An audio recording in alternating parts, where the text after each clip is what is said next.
I think one of the biggest misconceptions is it's called the agency delusion. It's this belief that if you just hire the right people or if you just hire smart people, then they'll be able to navigate change and work accordingly. What if your leadership pipeline is secretly sabotaging your company's future?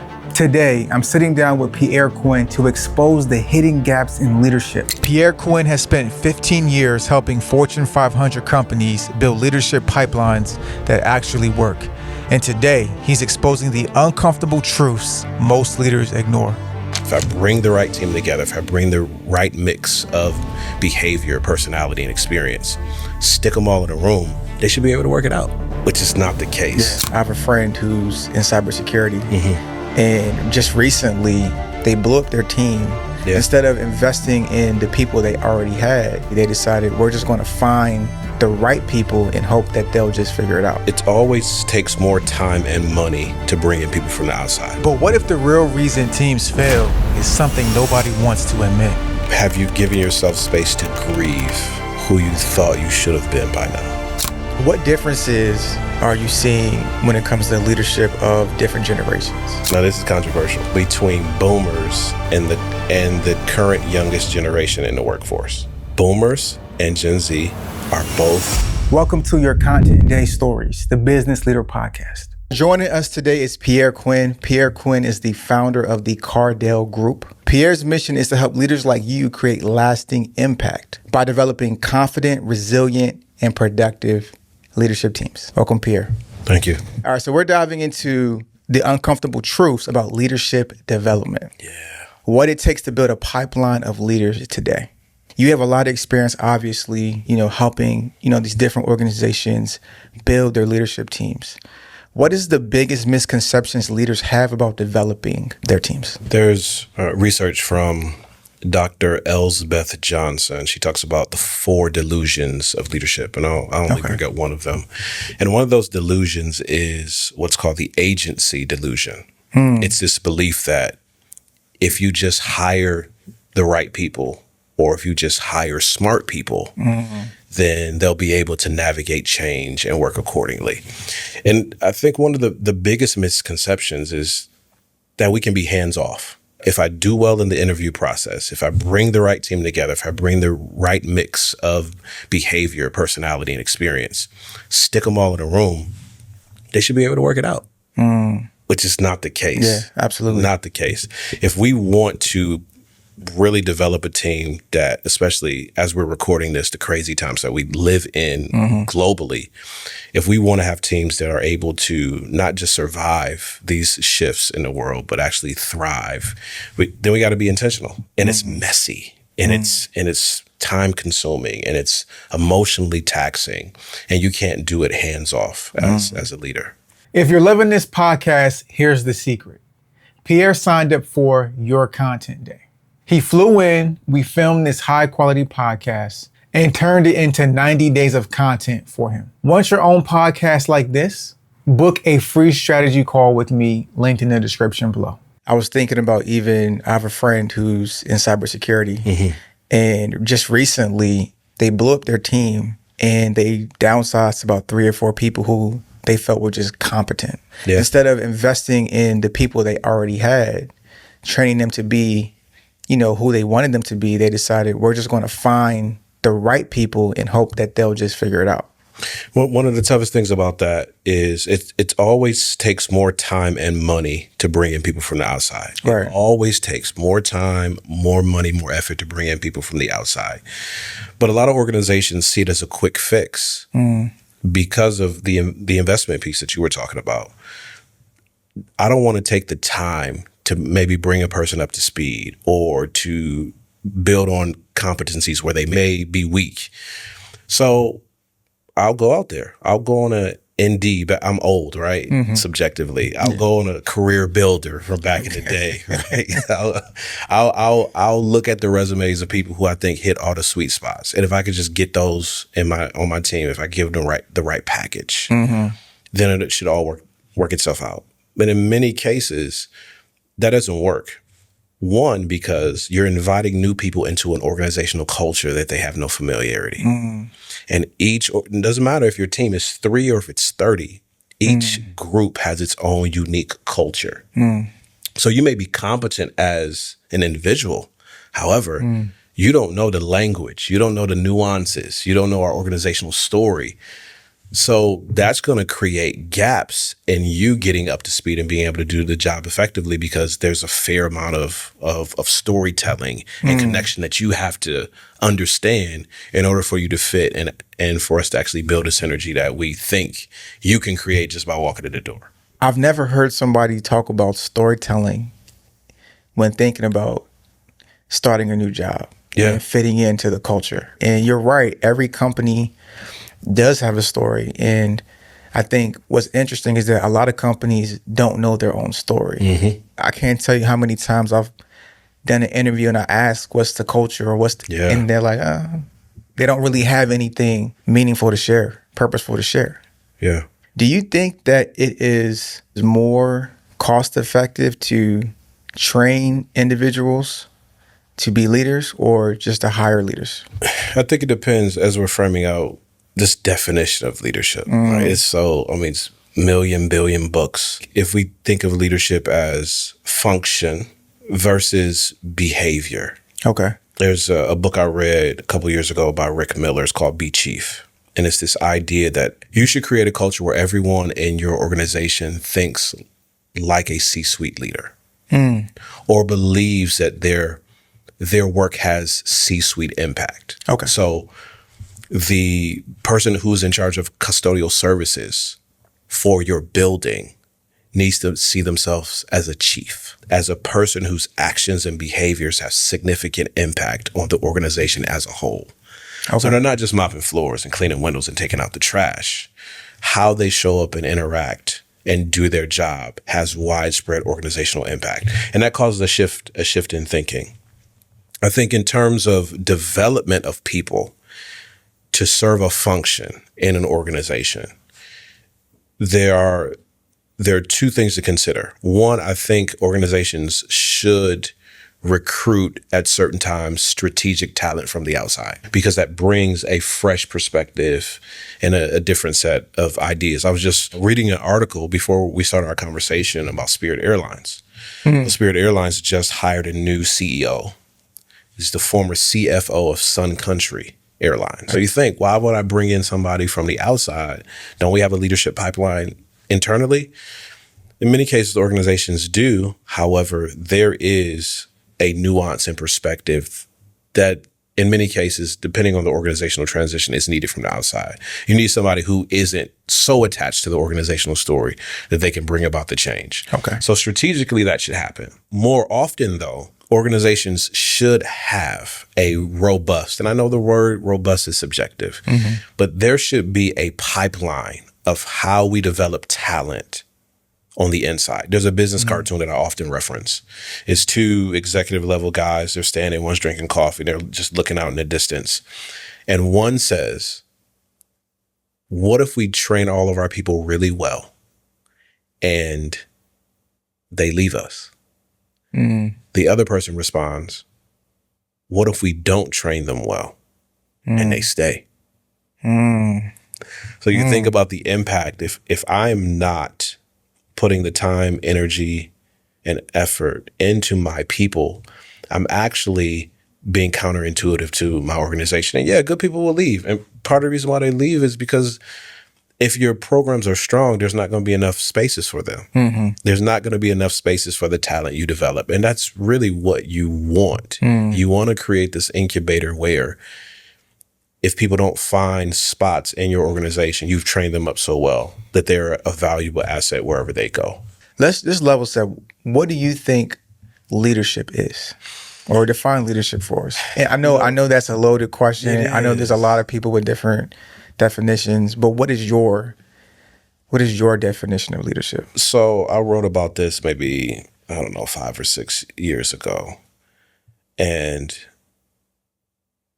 I define leadership as the ability to point people in the right direction and equip them to take the next right action. Whatever we're working on, one, can I get everybody pointed in the same direction? And there's a lot that goes into that when you talk about values, when you talk about intent, when you talk about organizational story.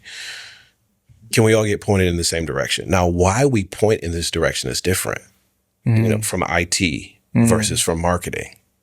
I know we all got to look in the same direction, but the reason why you're looking in this direction and the reason why I'm looking in that direction, we got two different maybe value sets or two different interests.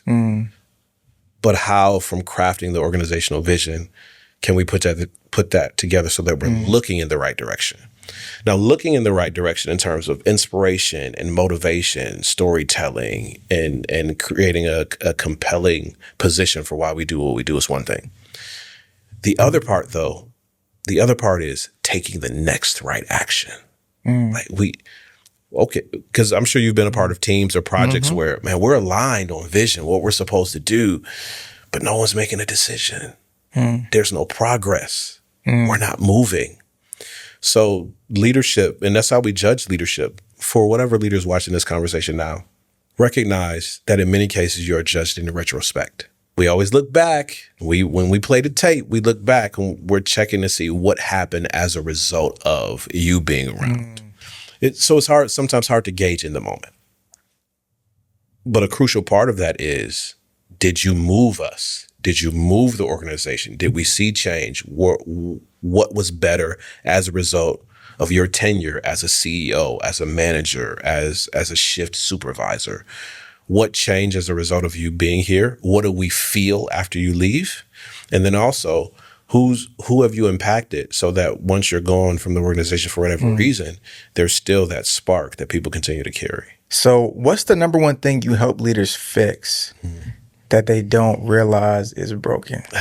In many, many organizations, the consistent thing that people deal with that they don't even realize is broken, I say in many cases is reflective of what we're doing now. A lot of organizations don't take the curated, facilitated time to talk through what's most important at the time. So I was working with a nonprofit a couple of years ago. This is just right on the other side of COVID. We're return to office. I mean, the world is so cyclical, right? Like return to office after COVID years ago. Now we're back on the return to office thing. But a couple of years ago, nonprofit, they called me and they said, hey, we're returning to office and we want some sessions on alignment. Maybe we'll do an all staff workshop. Let's talk through some ideas. So we just had a discovery conversation. You know those all too well. And I asked one of the leaders, how much conversation have you had over the past maybe 2 years or so? COVID, the strain on the organization, how have you navigated your programs? This is a rather large nonprofit. And she said to me, honestly, Pierre, we haven't had any of those conversations. We just kept working. And that is really the case. So when I come in, if I'm doing a one-on-one, like a VIP intensive day with a senior leader, walking them through their leadership development plan, or with just the C-suite or the wider organization, in many cases, the response is, man, we need more times like this where we sit and we talk about the things that matter to us most right now. We need the time to reflect. We need the time to ideate. We need the time to strategize, and we need the time to build accountability. And it's really easy to work in a business or in a function and miss working on the team and working on the culture. So that's one of the biggest things that I do. And it's, our conversation before we started recording is connected to this. It was something that I was minimizing in my growth as a professional. The ability to hold the space, to ask the questions, to prompt the gleaning of that insight, and then framing that around a strategy and an action plan. A lot of companies, some are just masterful at it, right? And they're so masterful, they teach other companies their culture model. When a lot of them are just, no, We're not focused on that, and you don't know that you need it until you experience it. One of the things I realized working and driving process improvement for my company was that sometimes it was hard for me to get buy-in from other project managers to do this, right? To be intentional about reflection and retrospection. And what do you think can contribute to that? The pushback, or people who, yeah, I know I need to do it, but they just can't bring themselves to do it? A few things come to mind. One, I think there's a tendency not to see it as a priority. Okay. To see it as a luxury. The conversation we have, especially talking about retrospectives, right? In a lot of organizations, the necessary components are already there. So if you take something like a retrospective that your team is doing, and you're leading this project, but let's just talk. Let's just chop it up. Like, what worked well, what didn't. Maybe there's sticky notes. Maybe there's a poster. Maybe there's a mural board that you're doing if you're doing it virtually. And you see the efficacy of that. You see the impact of that. Sometimes people push back because it wasn't their idea. Or they feel like in a lot of organizational cultures and corporate environments, if I get behind Charles as he's leading this effort, then Charles may outpace me. He might get a promotion. They may think of him as this amazing person who can lead in a different capacity. And I'm not trying to help Charles' career growth. I'm no way on that. I think one of the biggest parts about it, though, is when you start reflective conversations. And I know understanding this from education, understanding this from personal spirituality, understanding it from corporate strategy. No one wants to have uncomfortable conversations. So when you start talking about, hey, we had a good day. This was a good project. We worked on this for 6 months. Let's evaluate. There may be a chance that you say, we did really well, but there are a couple of parts in there where, Pierre, you missed it. And I'm not comfortable in front of my colleagues. You want to point out, and I haven't developed a culture of what we call psychological safety. Dr. Timothy Clark talks about this, the stages of psychological safety. I'm not comfortable with saying this was a learning moment for me. This was a growth moment. I made a contribution. Maybe it wasn't my best work and I need to be supported, evaluated, critiqued, coached by my team. But because I spend so much time thinking about myself and not the wider organization or bigger project, it makes it tough. Plus, I mean, all of the research, the psychological research on how we've developed child development, and how did you navigate critique as a kid? How was punishment given to you? Was it these instructional moments? Was it lecture based? Was it corporal punishment? So the idea of being evaluated, I think, for some people stirs up a lot of uncomfortable feelings that we haven't talked through. So when I see it come up in a conversation at my job, I think, man, Charles is gonna come down hard on me the same way my uncle did when I was 13 and we went on a fishing trip. And I couldn't cast correctly, and he just yelled at me and berated me. So I want to avoid all opportunities for open or global conversations on what didn't go well, because my name may come up in that conversation, and I don't think I'm prepared to handle that in a room full of people. Sometimes I'll just reflect in my own life when it comes to fear or anxiety or whatever. If I have a frame of doubt or, like you said, fear of a situation, I sometimes don't look at it. Yeah. Right? It's like I don't look at the monster. Yep. And it's like the thing that I need to look at is the monster, or what I perceive to be the monster, so that I can realize it's not really a monster. Yeah. Right? It's not bigger than me. And I think my experience is that there's been a lot of people who just didn't want to look at the monster because it's uncomfortable, and it may illuminate some of their flaws, and they're not ready for that. One of the things that I had to become really comfortable with, I spent close to a decade teaching communication courses. So human communication, public speaking, interpersonal business communication. And for many of those courses, there was a speaking component. So if we're doing intro to public speaking or interpersonal, I have to give speeches. And I would tell my students all the time, because they would say, I want to be really good at this. I want to be really, really good at this. How do I get good at this? I said, well, there's two things.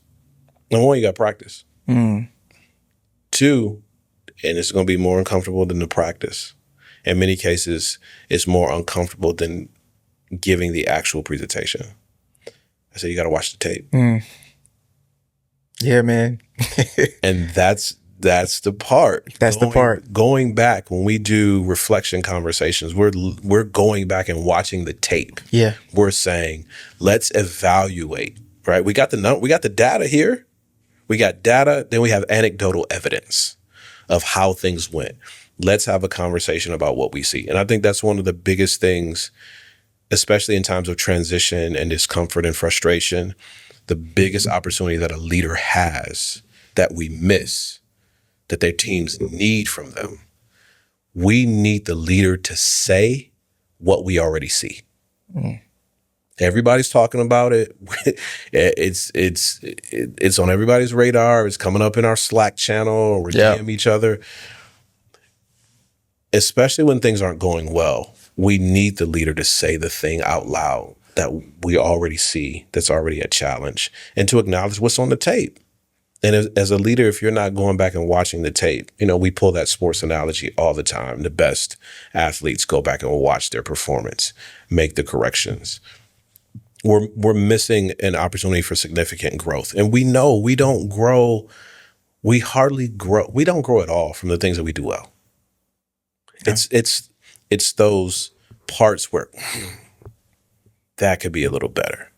Yeah. And you go back into the lab and you work it out and you improve for next time or next quarter or next year or next budget cycle. But we have to be able to watch the tape and acknowledge this is what we need to put a little work on. Let's celebrate what we did well. We're not minimizing that at all. Absolutely. And we're also putting the intention on improvement. Let's get into a little bit of some controversial stuff. Yeah. All right. What's the most toxic thing that a CEO has ever said to you in confidence? I wouldn't say it was a statement. Okay. It was more... one of the things that makes me just kind of scratch my head and take a step back, a lot of times when you do trainings, even leadership development programs, you design them in a way that you want executive level, C-suite level buy-in and input. And there are some times where the leader at that level doesn't want to participate. So one of the most toxic behaviors that I've observed more than a few times is when a leader, you're in the middle of a training session or there's a break or a debrief or, people are catching up. And the leader says, yeah, they really need this. They're really going to benefit from you being here. And it's like, wait, if you are separating yourself from your team in that way, that's a toxic behavior. And I think maybe it goes back to what we were saying before, in terms of even some of the conversations. You're not necessarily feeling comfortable being in the room when we talk about what in our business and our company needs to improve. So you remove yourself from the room and let the leaders, let the team have fun and let them explore and let them have some of these heart-to-heart conversations that you are strategically missing from because you don't want to deal with the accountability that comes with that. And I've heard that. I've been in rooms where I'm doing a training and the most senior leader is off to the side doing their own thing. And I said, this is very telling of what the organizational culture is like. And it's a really toxic behavior. I can say just transparently, I've made that mistake as a leader. Oh yeah, I have to. Because going back to my time in corporate, initially I was involved in the day-to-day, the client work. And just by, just naturally, I transitioned into, driving the organization, the company forward. And I'm removed now from the day-to-day work that I started out doing. I don't know if it was intentional or it was just happened naturally, but we have what's called every day, we have stand-ups. Yep. And I remove myself from those stand-ups. And so there was a disconnect between me and the team. It was almost like I'm no longer part of the team. And I could sense that. What level of impact does it have when a leader doesn't see themselves as a part of the team and or removes themselves from opportunities to develop with the team and work with the team and be kind of integrated into everything? I think there are two sides of it. I think it's the removal from the team, and then there is the not taking the initiative to connect with the team. A lot of it deals with organizational size, right? You're a small organization, team, 15, 20 people. Even if function is changing and you have competing priorities, those are environments where sometimes more than anything, we don't need you to say anything. We just kind of need you to be here. And we miss that is a leadership function. When we talk about leadership presence, and this is one of the things that I got from just my career in pastoral ministry, it's one of the things they taught us is understanding what's called the be with factor. And the be with factor is many times when people are going through major transitions in life, there's a death or there's an accident or some, lost their job, house burned down. No one's expecting you to have the answer. A lot of times the expectation or the need or the ask, just sit with them for a bit. Sit with them in the thing, in the emotion that they are experiencing. And don't offer any platitudes. Don't come up with some contrived quotable that you put on a t-shirt or bumper sticker. That's unnecessary. Just sit with people. And a lot of times that's good enough. And with our teams, there are times where you have to you have to provide that strategic direction and say, this is what we're doing right now. You got to pick up the expo marker, hit the whiteboard, and chart it out.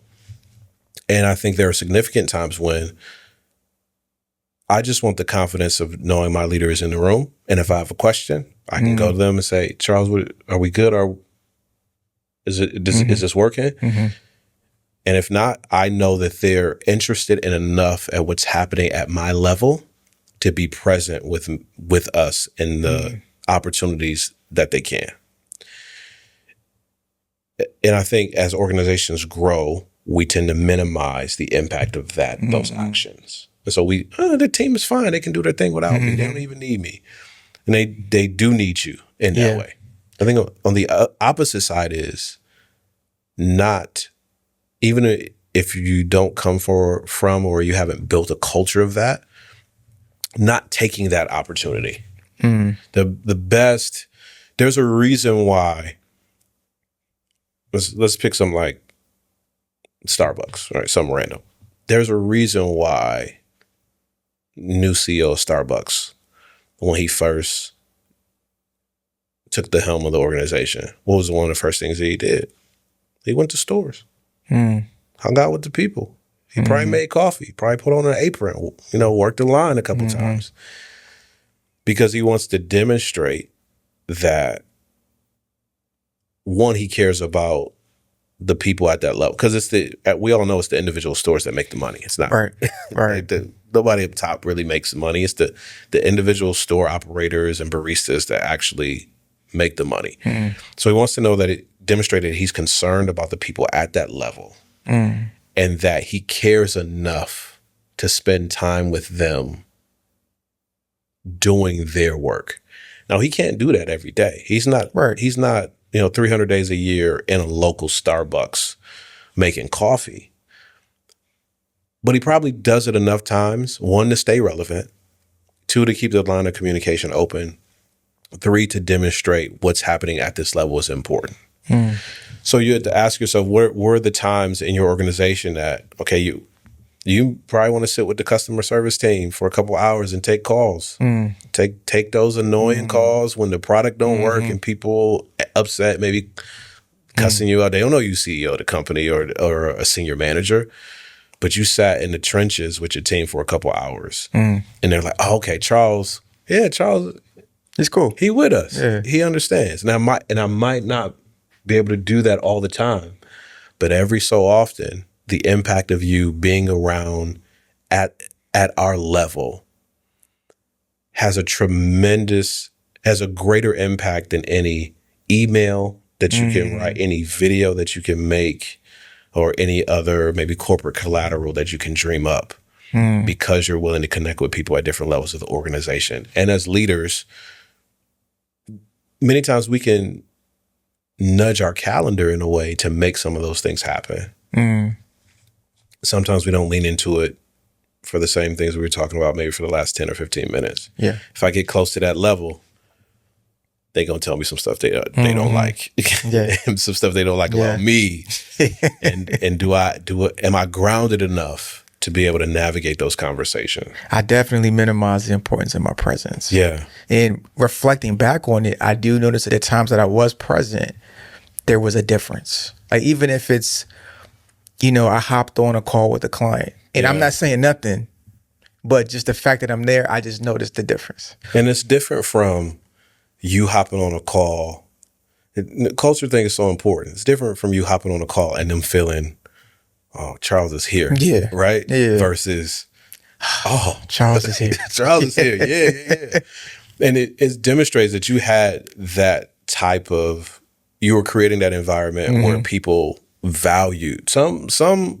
Some people listening to this, it's a different coaching conversation. Facts. Right? We've lost trust. They don't value you being around. We don't do our best work when you're around us. That's a totally different framing in coaching when we lost trust. But when it's been built and people look forward to you showing up, even saying hi, when you take that away, and you mentioned, looking to duplicate yourself.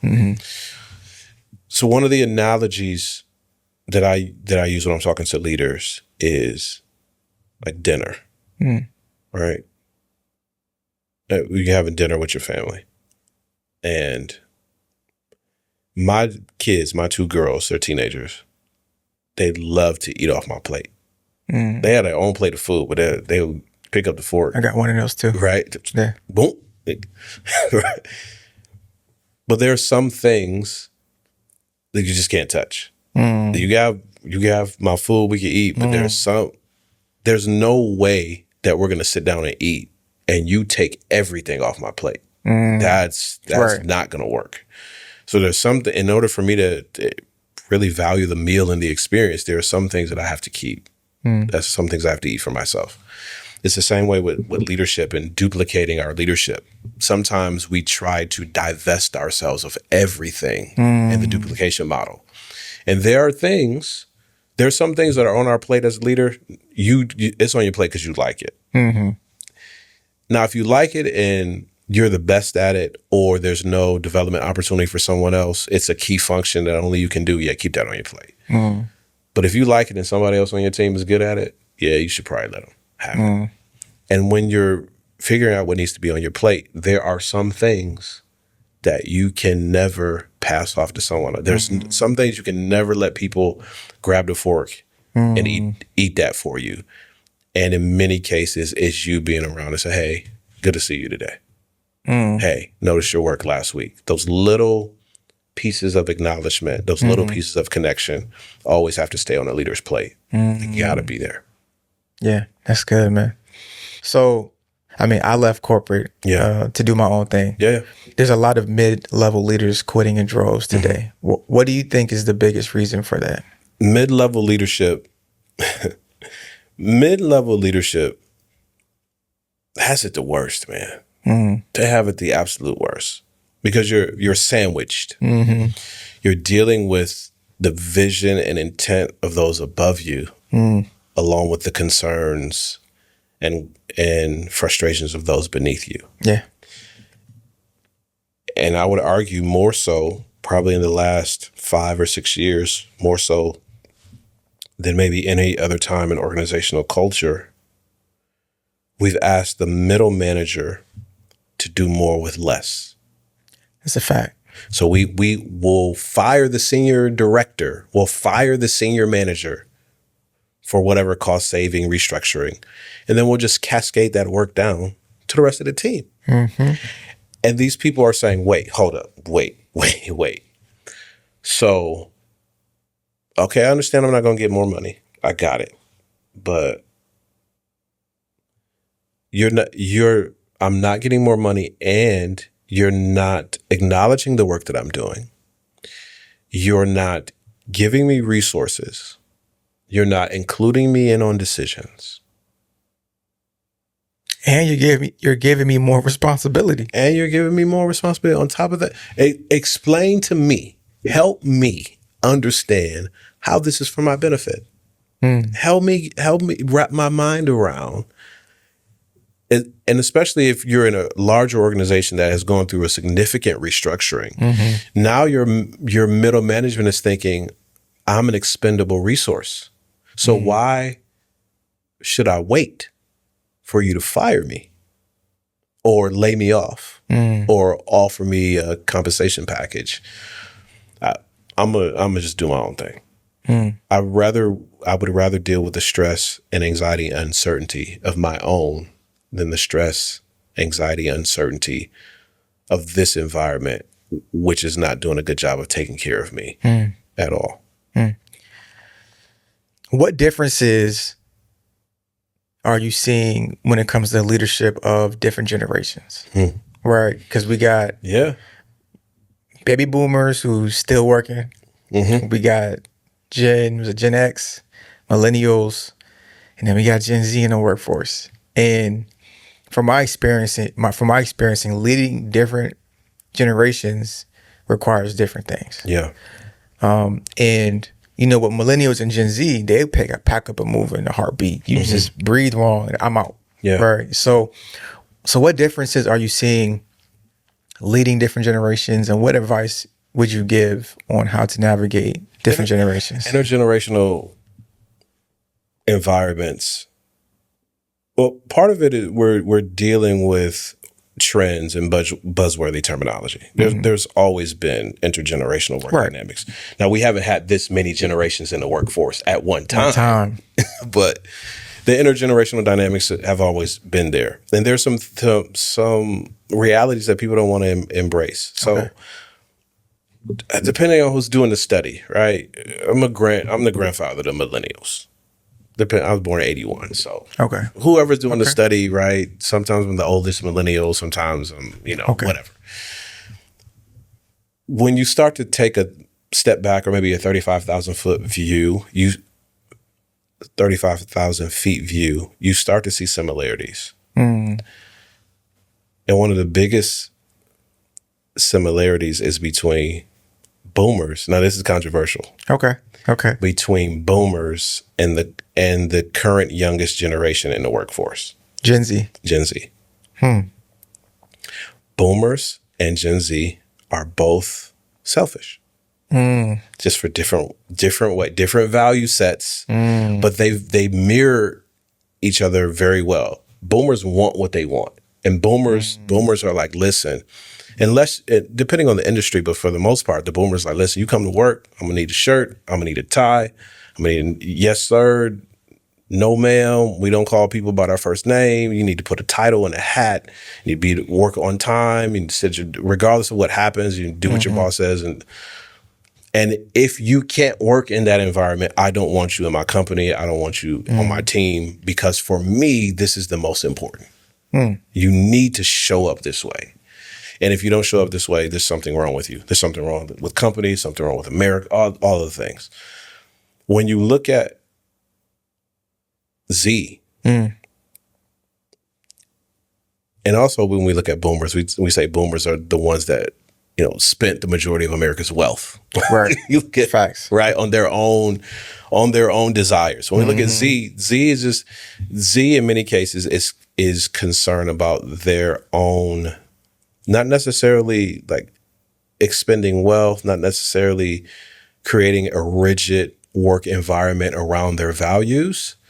They're more around just, I want to do what I want to do. So it's very, very internally focused. Boomers are like, I want you to do what I want you to do because that reflects good on me. And it connects with my value system, and it needs to be done the way I want you to do it. Because that's the only thing that matters. Very selfish, very internal. Z is like, I ain't really trying to do nothing. And if I do, it needs to be, again, around these demands. So we look at now conversations around purpose organizations, mission organizations. Who are you aligned with? Your stock portfolio. Who are you making, what companies are you invested in? Are you what's your green initiatives? All right. It's all about, these are the things that matter the most to me. And if your company doesn't align with what matters the most to me, I'm not going to work here and I may not work at all. When you look at millennials, we very unique generation. I think in a lot of ways willing to make some concessions and willing to make just adjustments. Let's navigate this thing. I might not get everything that I want, but that's fine. I see where we're going, and I'm gonna make some progress for the people around me. So in a lot of times in your organizations, think about it now. Your C-suite leaders or senior leaders are now in their 40s, right? They're now in their 40s. So because this is now the leadership, you're finding a lot more flexibility in organizations. Why are you finding flexibility? Because that's millennial culture. Yeah. More the previous generation leader, the 60-plus-year-old C-suite executive, that some of them are retiring, some of them not, very rigid organizations. Because I want this organization run the way I want it run. Well, in 10, 20 years, you're going to have Z. Yeah. It's going to be something. As a senior leader. Man. And they're going to start to look at it differently in organizations. Maybe not so much legacy in traditional organizations, but the newer ones are going to have to pivot a lot to adjust to a workforce that places, and how you define selfish is really up to you, but places personal values, personal wellness, personal mission and intent is going to be the guiding force for many of the people who are in the workforce and creeping up to leadership. So how do we restructure our organization to be able to negotiate people who have this sense of priorities? When you look at all of them in the workforce at the same time, bro, we saying the same thing. We just speak in different languages. Yeah, that's it. And I mentioned before, what's the thing that a lot of organizations that don't do that they really should be able to do or miss the opportunity to find value in? It's the conversation. The caveat, though, is, and I'm not just saying this because it's the work that I do, the ability to have the conversation facilitated in a way that no matter where you show up in the generational fabric, you feel like you've been acknowledged, respected, and made a contribution to the conversation. Older generations have a tendency of talking, but not listening. Younger generations have a tendency of ignoring, but also creating. So I'm ignore. I don't even care. Even if you got good advice, I don't care. I'm gonna go out here and do my own thing. In many cases, it takes a little bit longer because of the insight that I was supposed to get from you. Because there's friction, I've missed out on that opportunity, like for mentorship and having someone guide and coach me. I missed that because I don't like the way you talking. I want to jump in here, bro, because that's real. And in my journey, my career journey, one of the things that I'm hyper focused on at this point in my life is communication. I'm understanding how important communication is to just fostering connection, building relationships. And as we know, relationships really determines how far you go in life because we don't do anything alone. And thinking about my time in corporate, one of the things that you weren't going to do is talk to me crazy. You're not going to listen, bro. Like, and I've, we see Hollywood and we see the depiction of corporate America where it's just the crap trickles down and you just let your boss talk to you crazy and you just take it because you're scared to lose your job. Bro, I quit.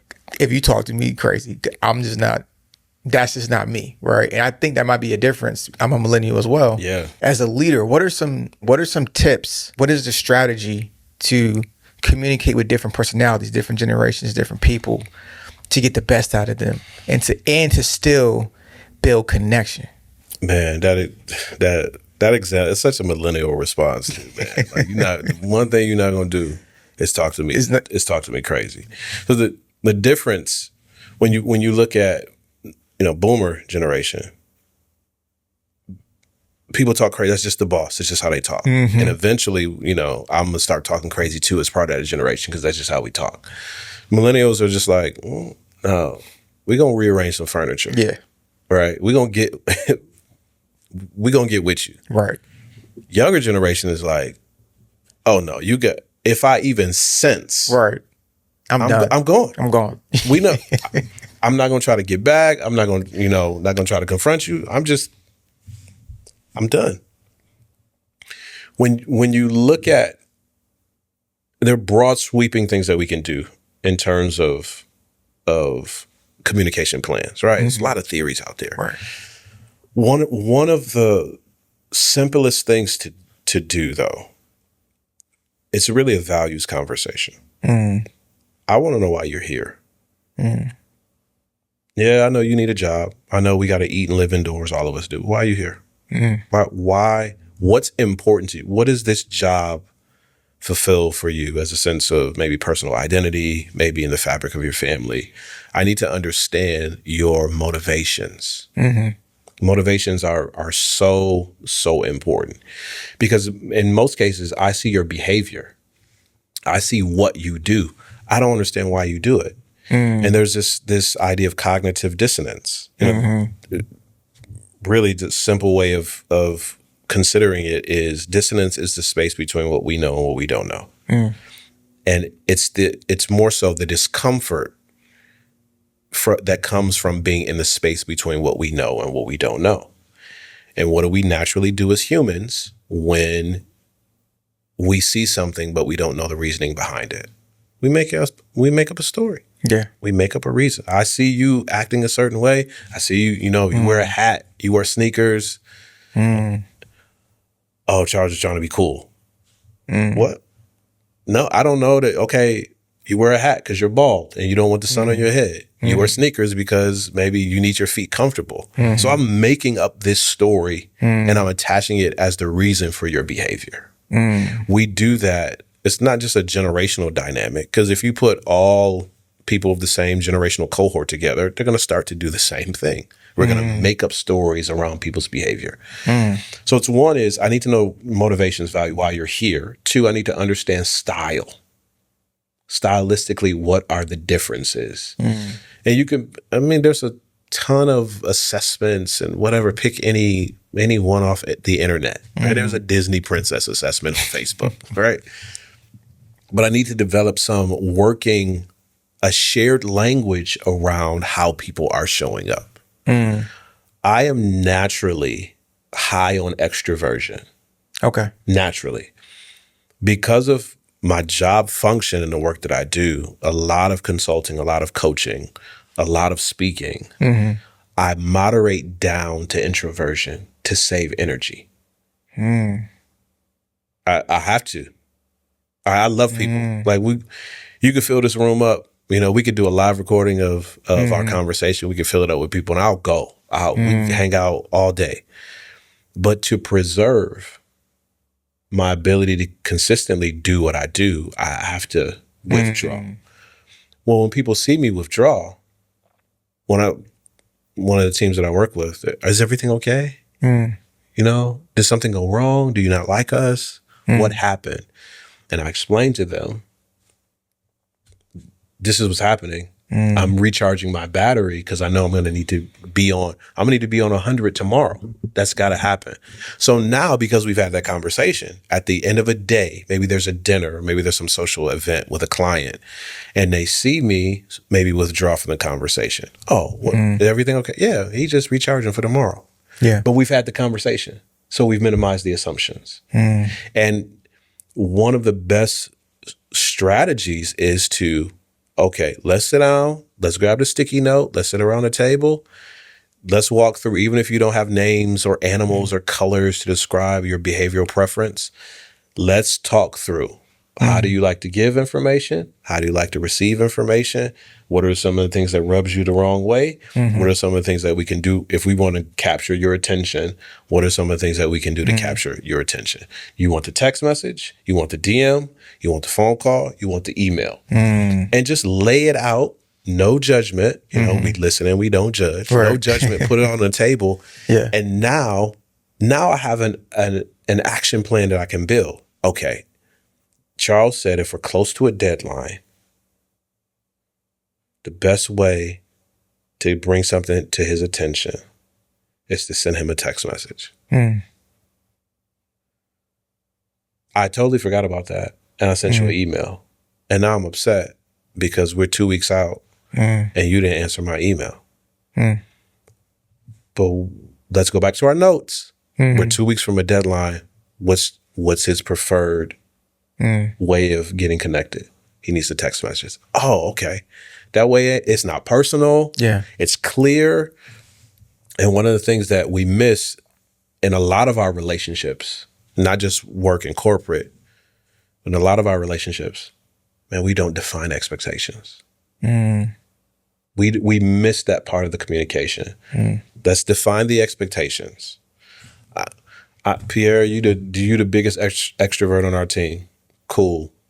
Now just understand, on Monday morning, people might not want to high five you on Monday, right? That's not how they get down. So maybe touch base, quick conversation, maybe a little fist bump. Let's get to work. And once we've made it clear on how we prefer to show up and we prefer for people to interact with us, may put it on the wall. Yeah. Make a chart, draw some pictures so that we reduce filling in the story in ways that are detrimental to our team. And that's regardless of generational cohort. That's regardless of culture. The more we can get things on the wall or on paper and talk through how best to connect with each other, we would minimize a lot of the tension that we see on our teams. Yeah. You talked about cognitive dissonance. Yeah. And we've talked about the importance for leadership to communicate the story of the organization. And then you talked about how if you don't tell your story, someone's going to make a story up. How important, or how do organizations get ahead of their employees making a story up based on what they see? As leadership, how can you define the story for your team? So I learned this in crisis communication. One of my graduate degrees is in communication. The other is in theology. One of the things taking crisis communication courses, there's a reason why. We're in Georgia right now.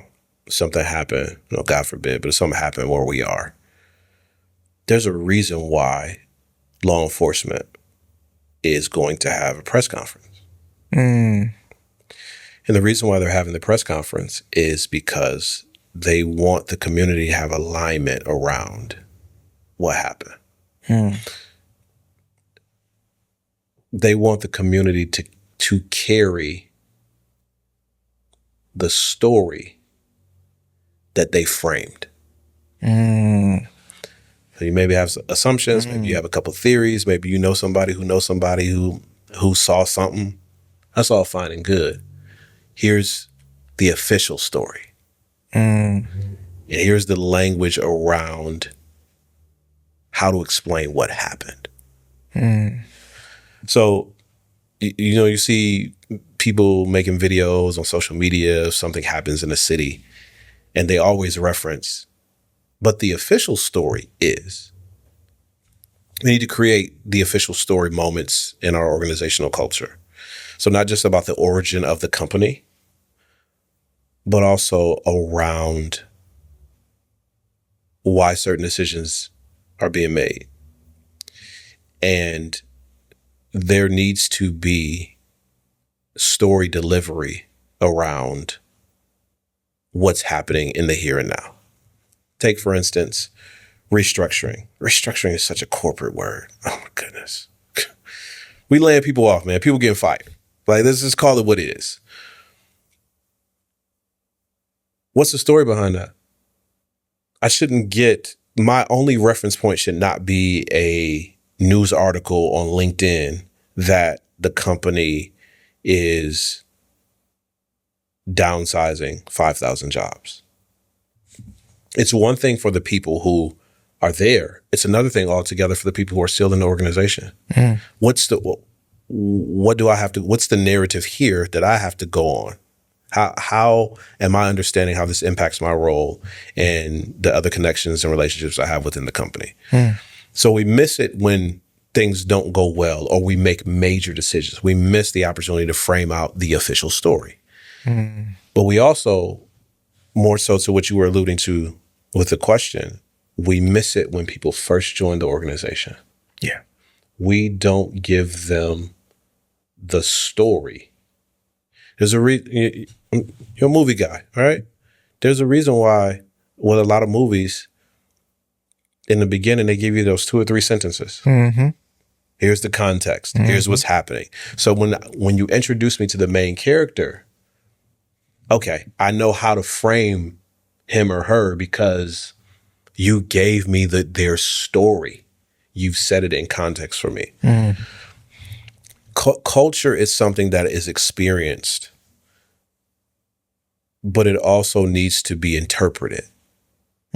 So why we do what we do needs to be a part of the onboarding process. So, and not just the onboarding, it's creating the narratives in such a way that anybody can tell the organizational story, that anybody can identify what's happening in the culture and be able to speak to. So I should be able to pull the person in accounts payable to the side and say, yeah, why we wear black turtlenecks here? Like, why is it a thing? I didn't notice. Oh, this is the thing we do. Nah, that's not a good story. Right. We wear black turtlenecks because, 5 years ago, we were really captivated with Steve Jobs' leadership. And we noticed that to make more complicated decisions, we needed to reduce complexity in other areas of our lives. And we just said, hey, like that 10, 15 minutes of trying to pick out what to wear in the morning, that's thought energy that can be expended somewhere else. So we encourage people to dress simply. And most people opted for the black turtleneck. Yeah. Oh, okay. Yeah. I got a story around it. It makes sense. Yeah. It's connecting. And it shouldn't just be top level or senior level. Everybody in the organization should be able to, in their own way, articulate the finer points of the value of the organization and what's happening in the culture through their own story. And we need to give people the tools and framing to be able to do that. I see it even in the day-to-day work. Yeah. So as a leader, we would onboard new employees and your training, right? How to do the work. Well, why do we do this? Why do we do that?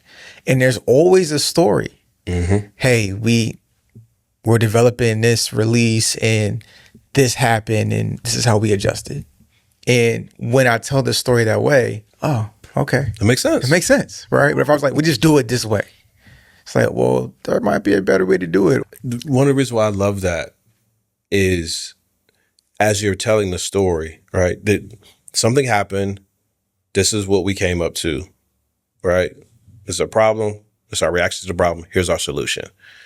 Well, if I keep telling the story, I'm creating an opportunity for innovation.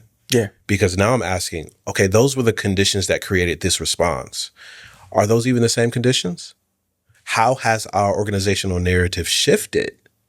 And now what different decisions can we make now because we've seen the pivots that we made in the past? Yeah. But if I don't know why, then you're It's like with family, man. Yeah. Wow. So why are we going to Georgia again for vacation?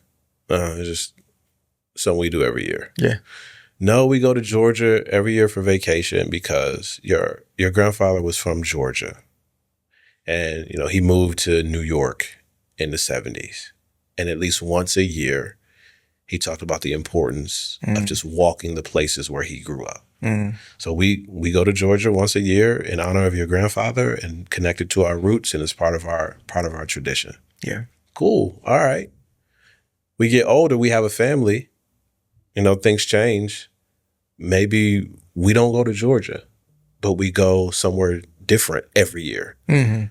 Well, why do we go to California? Well, we go to California because as a kid growing up, we always went to Georgia. Mm.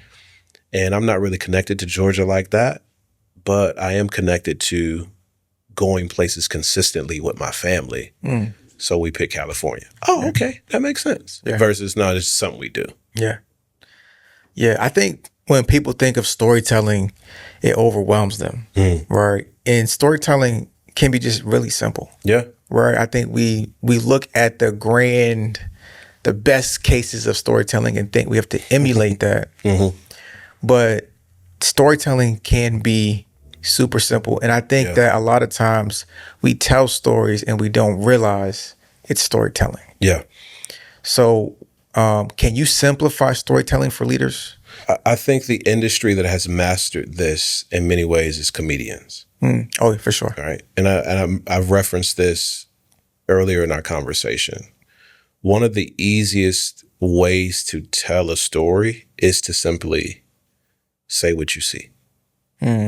Comedians are masters of that. They're literally, I was walking to the grocery store one day. Like they're documenting their experience. And they're saying it was a shopping cart and a puppy dog in the shopping cart and the lady chasing behind it.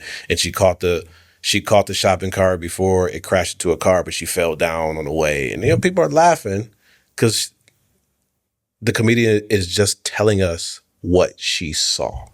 And one of the best ways is to just tell people what you're seeing and hearing. Now, I don't like to get into politics a lot, but politicians recognize this too. There's a reason why in a campaign,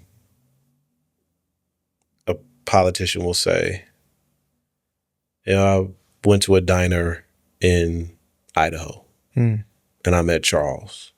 And Charles has a farm. And Charles is a third generation farmer and he's raising his family and they're just literally telling you what happened. So I think one is the comfort around sharing what happened without any fillers or extra. Just tell me what happened. So that's one. And it's something that takes practice. Yeah, for sure. I think the second part to really simplify storytelling is to think of what you want the outcome to be. I think that's what that trips up a lot of people. How many times have we been there where you're like, so what's the point of the story? Telling me this story? What is this supposed to connect to? And we get overwhelmed because we don't think about where do I want people to go as a result of me telling you about where I grew up or where I went to school or where I used to live. I wanted to evoke an emotion. I wanted to prompt you to make a particular decision. So I think we sometimes start with how do I paint the picture, when that's actually secondary.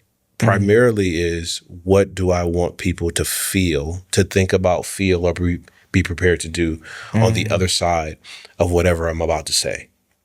And based on that outcome, then what's the story that I need to tell that meets that outcome? That's good. I also heard you in the way in which you tell the story, utilizing the senses. Yeah. Because when you told your story, the mock story you just gave me, the way you described it, I visualized it. Yeah. Because of you appealing to my senses? YouTube. YouTube has developed this way of capturing attention, and I'm speaking specifically from the ad perspective. Okay. Right? We try to click that little button, skip the ads. I know, some of y'all are rich, y'all got YouTube Premium, y'all don't have those problems. But we try to click, and some ads you can't. Right? Yeah. You're gonna sit through that 10 seconds or 25 seconds, and they forced marketers to ask, "How do I tell a complete story in 20 seconds?" And for some goods, products, or services, it's not even words. Yeah. It's a sound. Right? That one fast food company that will remain nameless. Yeah. They show you this picture of someone filling up a cup. There's ice in the cup and it's filling up and it's that bubbly liquid.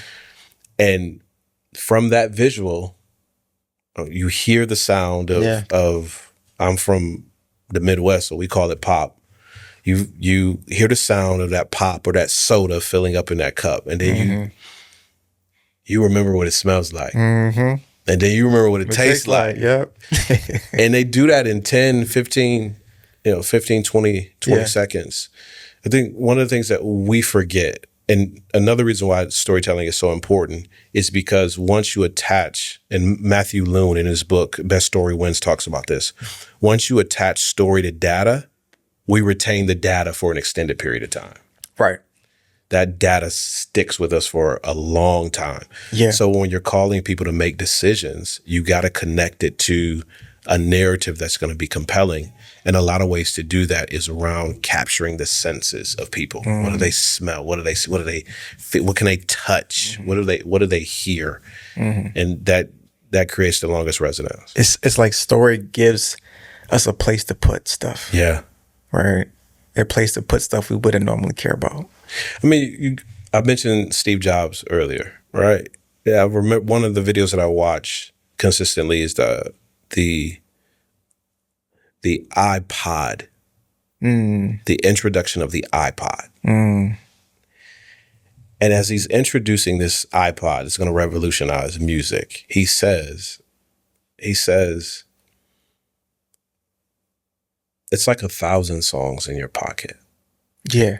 I remember that. Why is this important? I remember that. Right? He's appealing to your senses. Why? Yeah. Because we were in the CD generation. And CD generation, you got the CD wallet with 100 CDs, and to carry around, it was an actual extra piece of luggage. Yeah.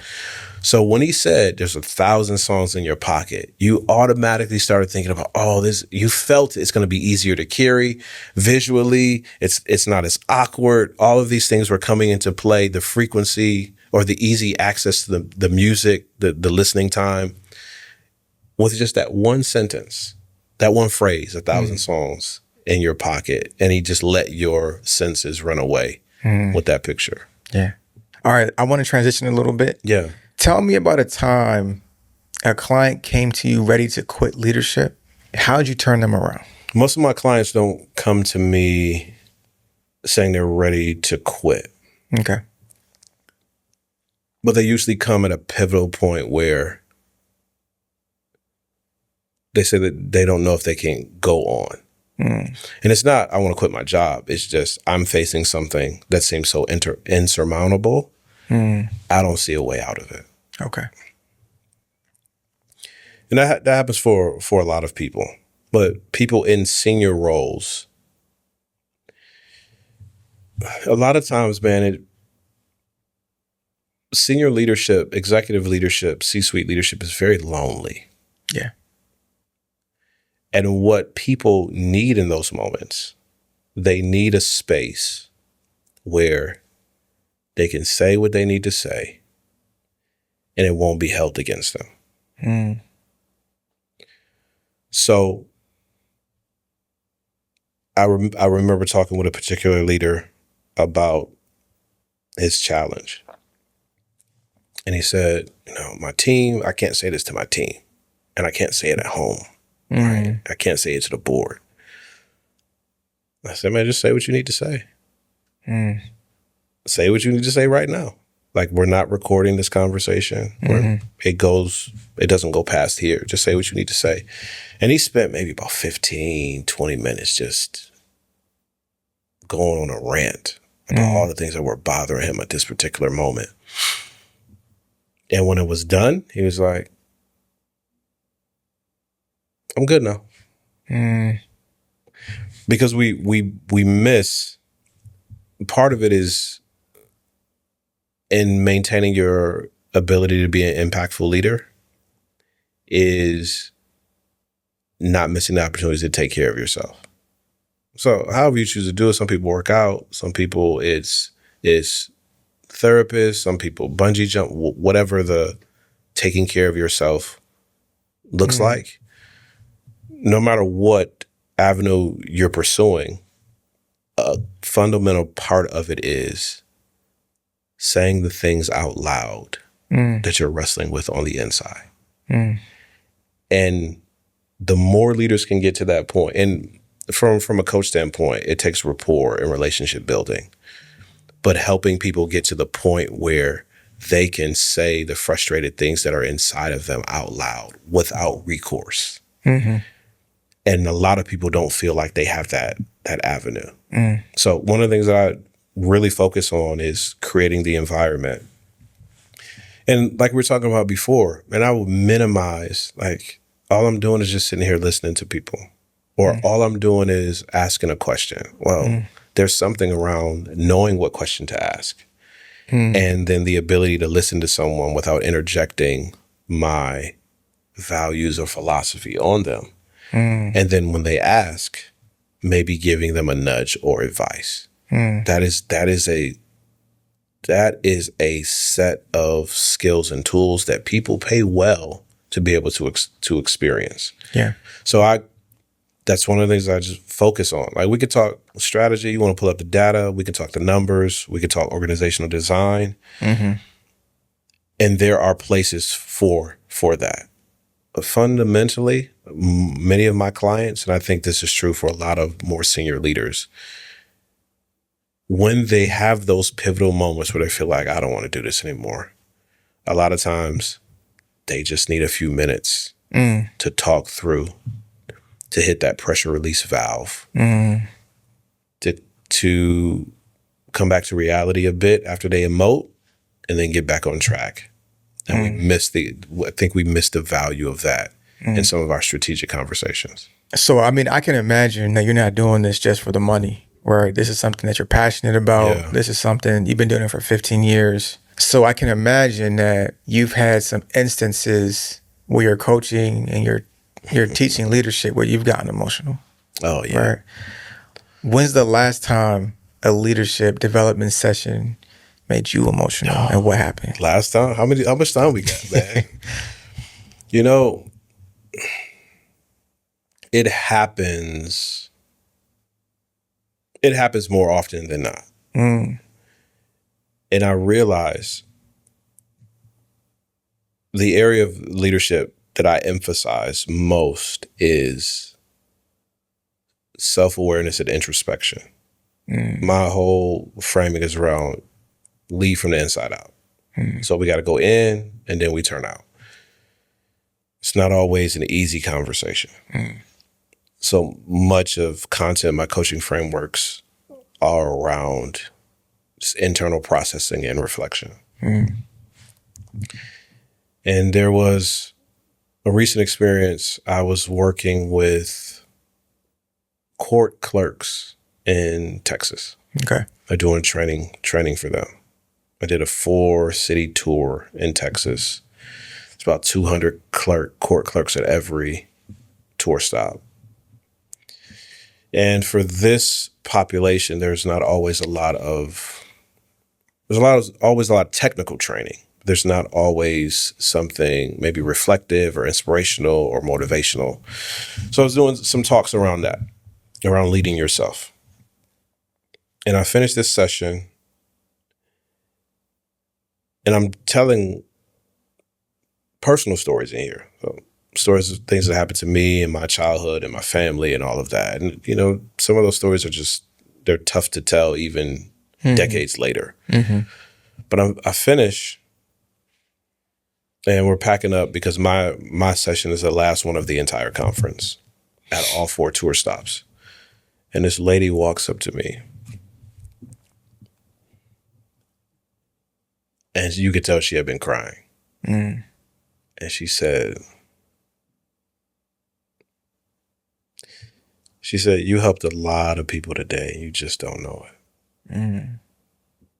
Because one of the things that I talked about in the content, I think it was really emotional. I have a point where I reference, have you given yourself space to grieve who you thought you should have been by now? And we talk about, career exploration and what did you want to be when you grew up? And how many of you grew up thinking that you wanted to be a court clerk? I use this reference in a lot of my talks. How many of you grew up thinking that you wanted to be X, but now you're here? And that's come with maybe some baggage or frustration, or people reminding you of what you thought, of what you said you were going to be when you were in high school, or maybe you went to school for something and it didn't pan out. Have you given yourself space to grieve? And not just grieve who you thought you should have been by now, but also space to embrace the impact that you have and that you can have with the time that you have left. And be okay. Like, it's okay. It's okay that I didn't become an architect. Like, it really is. It's okay that I only pastored the church for 7 years. It's okay that I didn't become a college professor, even though I had taught for 10 years. It's okay that I didn't do my PhD. It's fine. I give myself a grief, cry about it, celebrate that version of me that lived for a short time, and then also embrace the incredible opportunity that I have right now at this stage because I've been on that journey or because I've chosen this particular pathway. And that day, it was really heavy in the room as I'm walking through that part of my talk. And I remember a lot of people just tearing up that day. And then that lady walking up to me at the end, she left the room and came back. Because this was the end. This is the end of the conference. My talk was the last session. So people are leaving, they're going home. And she left the room and she came back and she said, I just wanted to tell you, like, you helped a lot of people today. And you don't even know it. And she just said, thank you. And wow. she went about her way. I have a lot of moments like that. I think a lot of it's connected to when I work with leaders and teams. No matter how complicated the business structure is or how much money they make, the reality is that we are struggling. It's a scared little kid on the inside. It's somebody we're trying to prove ourselves to. It's somebody we're comparing ourselves against. That no matter how much we try to ignore it, impacts the business decisions that we make. So I bring that conversation to the forefront, and it usually tends to be a bit emotional. Yeah, man, that was deep. I got one more question for you, man. Yeah. And we're going to unpack that off camera. But can you give me your 60-second fix for a team that's lost trust in their leader? Man, if I could bottle something or package something that would work in 60 seconds, man, we probably would never talk again because we'd be billionaires, right? Yeah. But I think of one of the like shortest thing, you've lost trust in your leader. It's two perspectives. One from the leader's perspective, one from the team's perspective. And I think from the leader's perspective, realizing that you've lost the trust of your team, man, you got to say the quiet part out loud. You gotta eat that. You really have to lean into, I messed up. Yeah. Like, I messed up. This is what I was thinking. This is the decision that I made, and I'm sorry. Yeah. And then asking them, how can we start the process of rebuilding, of reconnecting and reestablishing trust? It's going to take a while. And for some people, you ain't never going to get it back. It's just the way it works. But from the leader, you have to acknowledge that trust was breached, and you have to be intentional about asking the question. That question is so important. Where do we go from here? What can we do from this point forward to reestablish our working connection, our working trust? From the team's perspective, you lost trust in your leader. One of the things that I was thinking about earlier when I was processing this question is, where does that come from? Are we talking about unmet expectations? Are we talking about they just did something egregious that put you or the company at risk? Is it wasn't inherently wrong, but they just didn't do what you wanted them to do, or they didn't make the decision that you wanted them to make? And being clear on where you feel like the breach or the discomfort is coming from. So that's one. I'll say two is the emotional component. Like, acknowledge, okay, how am I feeling? You got to really process. As a result of this leader doing this, I feel this way. And being able to label. One of the things about emotional intelligence, a core part is self-awareness. And self-awareness is being able to label how you feel at any given point in time. So, okay, Pierre did this, and that made me feel this way. Right. Or it contributed to me feeling this way. Right.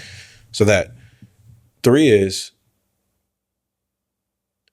asking, as a result, here's what I want to happen. Be intentional about your response. This person said this about me in a room that I wasn't in. I didn't have a chance to defend myself. I really believed in this leader, but I've lost their trust. And as a result of that, here's how I want to have conversations in the future. Or whenever we have a conversation, it's going to be another person in the room. Right? Whatever the parameters around this that are going to be effective for you. Next, though, I think is the toughest part. Put yourself in the shoes of that person. And we're not trying to justify actions. We're looking to broaden perspective. And what can you see, or how can looking at the situation from a different angle inform your next set of conversation? I always thought when I was younger, college or teenager, I always thought, man, when I get married, married people don't have it figured out.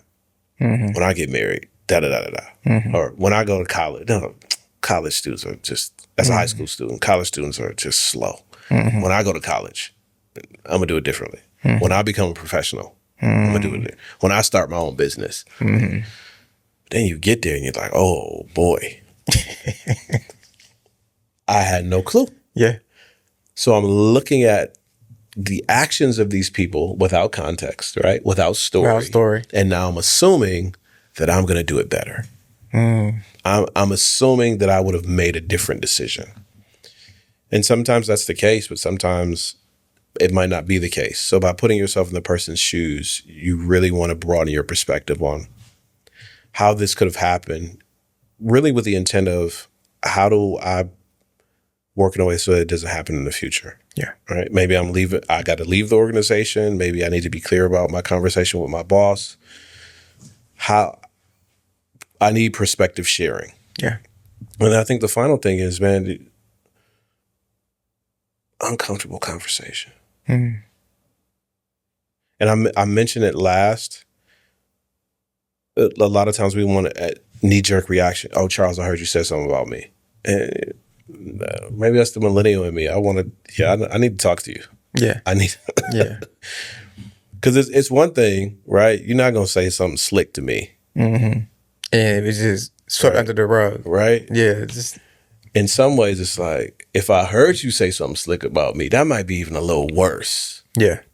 mate, for me, that's a little worse because now you saying this in front of people and I don't know where this is going and I think I need to check that. Okay, great. I want to acknowledge that this may be happening, but I want to do it in a way that's going to be helpful. And that knee-jerk reaction of the uncomfortable conversation when we have it out the outset without processing, without emotionally, so how am I feeling? Okay, put myself in the other person's shoes. Okay, why am I upset here? Like, was it something egregious? Did they just not make a decision? All of that is helpful in processing. Processing is necessary because eventually you're going to be a leader where someone's not going to be satisfied with your decision. Yeah. And how you handle this moment is going to have impact on how you handle the moments where now you're in the hot seat or the uncomfortable space. So by the time you get to the uncomfortable conversation, you got to have it. You got to have that conversation about how do we rebuild trust? You're having it with a sense of perspective and a sense of strategy that's going to build you as a person and hopefully help your leader that you've lost trust in as well. I have many more questions. I'm gonna be 100 with you. Yeah. But I know we're pressed for time. Can you just tell folks how to interact with you? Yeah. I know we talked offline. You have something for the audience that we'll post in the description below. Yeah. So I'm building out a self-paced guide to help senior level leaders walk through their own reflection day. I know much of our conversation has been about how reflection impacts leadership. So it's called the Leadership Launchpad. Okay. And I'm giving you a set of prompts and a framework. Take 5-6 hours and walk through your personal leadership story, the context of where you lead right now, and where do you want to be? Where do you want to have the greatest impact in the future as a leader? And it's called Leadership Launchpad. It's no charge. It's a downloadable self-help guide to walk you through a reflection day and really the launching pad for the next stage of your leadership. The best place to connect with me, man, is really on LinkedIn. Okay. Like that's the best place. LinkedIn, Pierre Quinn on LinkedIn. There's like 3 of us in the world, I think, on LinkedIn. The second best place I would say is probably on my firm's website, thecardellgroup.com. That's thecardellgroup.com. Okay. Man, I appreciate you, brother. This was valuable for me. I learned a lot, and I'm sure that others will definitely have taken away a lot of substance from this conversation. Yeah, I appreciate it too, man. I know it's not going to be our last conversation. So. Absolutely. Yeah. Absolutely.